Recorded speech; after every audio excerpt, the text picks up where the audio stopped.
السلام علیکم دوستو، آج کی کہانی کا نام ہے نکما بندر۔ گنگناتے ہوئے بھورا بندر ٹوکری میں پھل لیے گھر کی طرف واپس جا رہا تھا کہ راستے میں اسے نکما بندر مل گیا۔ واہ بھائی واہ، اچھی اچھی خوشبو والے تازہ تازہ پھل جمع کیے ہوئے ہیں آپ نے، یہ تو باہر سے ہی اتنے اچھے معلوم ہو رہے ہیں، اندر سے ان کا ذائقہ کیسا شاندار ہوگا۔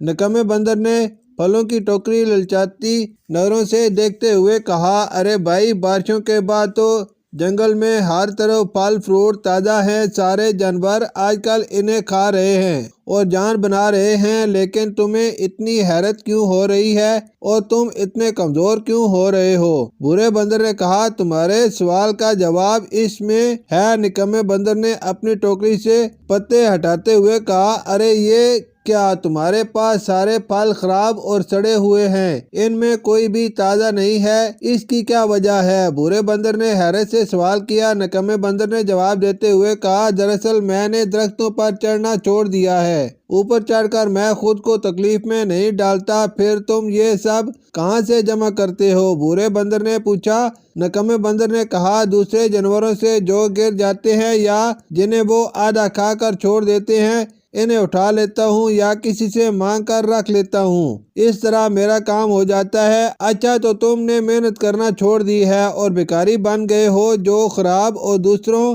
کے بچے کچے پھینکے ہوئے پھل کھا رہے ہو۔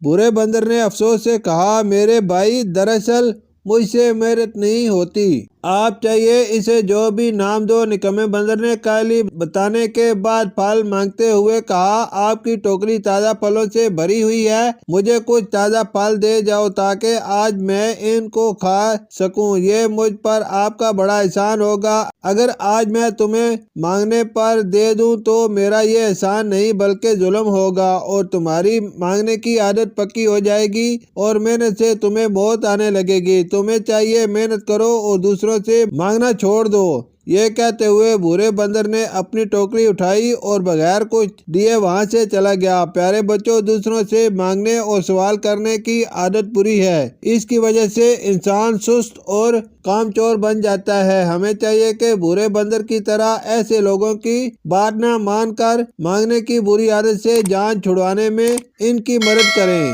شکریہ۔